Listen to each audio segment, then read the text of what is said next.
On l'a appris aujourd'hui, les deux ordres de gouvernement, le fédéral et le provincial, annoncent un investissement de 450 000 $ sur 3 ans pour soutenir les enjeux de santé mentale chez les agriculteurs du Manitoba.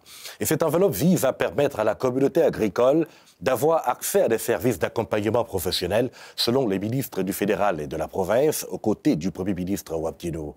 On a appris dans les allocutions, dans le cadre de la foire agricole qui se déroule à Brandon, que le programme Manitoba Farmer Wellness dispose de la ressource essentielle pour les agriculteurs, leurs familles et leurs employés. Et le président du conseil d'administration de ce programme, Marcel Acko, est avec nous ce soir, en ligne de Brandon justement. Bonsoir, Monsieur Acko. Oui, bonsoir. Alors, comment réagissez-vous à cet appui de gouvernement dans la santé mentale des agriculteurs? En quoi cela vous sera-t-il utile? Il faut dire qu'on était bien surpris. On avait eu beaucoup de support de la communauté agricole. C'est des entreprises, des fermiers individuels, des caisses populaires. Et puis, on avait fait une demande au niveau provincial pour voir s'il y avait intérêt.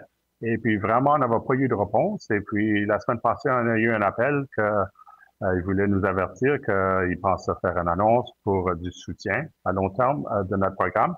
Et puis, on est très, très heureux et puis honorés qu'ils ont choisi à nous supporter. Alors, qu'est-ce qui va changer avec ce soutien que vous venez de recevoir? Qu'est-ce qui va changer? Justement, faut faire des plans maintenant parce qu'on avait fait un plan stratégique basé sur le support de la communauté. Et puis, on n'avait vraiment pas pensé que le support du gouvernement viendrait si vite. Et puis, aux chiffres qu'ils nous ont donnés aussi. Alors, maintenant, faut se mettre ensemble, revoir notre plan stratégique. Je peux voir qu'on va probablement reprendre nos services aux fermiers. Et puis peut-être même travailler avec d'autres groupes pour augmenter les services qu'on offre. Oui, mais en tant que programme pivot pour suivre les enjeux de santé mentale chez les agriculteurs, comment appréciez-vous l'étendue des besoins? Quel est l'état des lieux? Bien, il faut dire, les fermiers, normalement, c'est difficile à les faire parler puis les faire demander pour de l'aide. Alors, on travaille beaucoup avec ça pour que les fermiers, le stigma autour de demander pour de l'aide de santé mentale est réduit. Alors, on voit ça avec notre programme. La première année, on n'avait pas autant de fermiers qu'on avait espéré. Puis cette année, on a une grosse augmentation.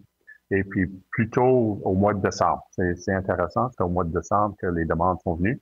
Et puis maintenant, avec le support, le soutien de notre nouveau partenaire, les gouvernements agricoles, on va être capable de laisser savoir à plus de fermiers quel service qui est offert.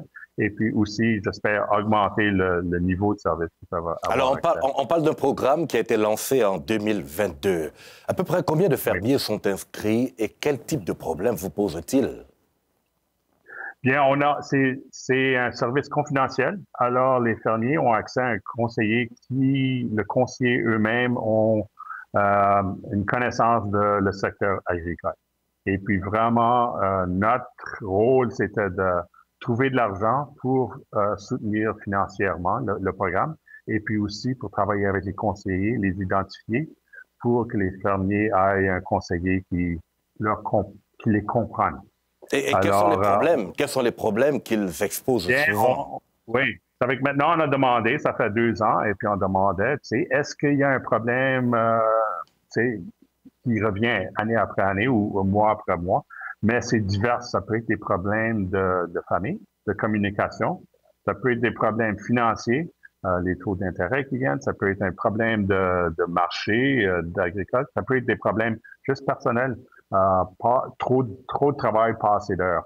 Alors, c'est des problèmes que il n'y a pas vraiment un problème. C'est des problèmes que tout le monde a, mais c'est des problèmes dans le milieu agricole avec des solutions agricoles que les conseillers vont donner. Et vous avez souvent décrit ces facteurs comme des facteurs de stress.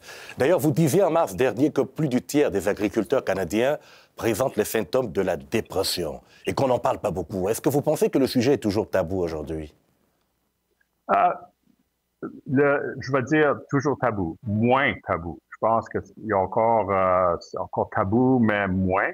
Même ici, à la foire de Ag Days, on a des fermiers qui viennent nous parler des stress qu'ils ont eu. Et puis, comment on a eu un fermier qui est venu, puis nous a dit merci.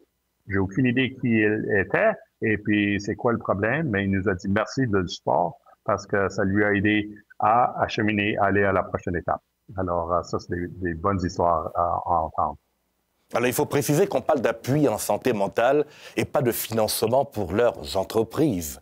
Et vous disiez avoir à peu près 120 agriculteurs qui vous suivent. Combien pouvez-vous accompagner? Quelle est votre capacité d'accueil? Combien attendez-vous?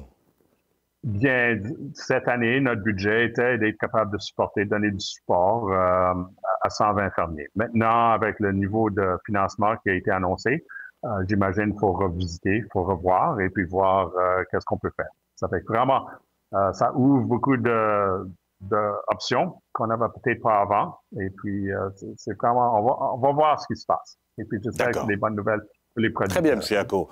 Dans un an, peut-être, on verra si, voilà, on a pu porter des fruits de ce qu'on investit aujourd'hui. Merci infiniment pour votre temps, Marcel Yako, et bon séjour à Brandon. Merci de votre intérêt et puis bon séjour à où est-ce que vous êtes. J'espère qu'il fait aussi chaud qu'ici. Au revoir. Au revoir.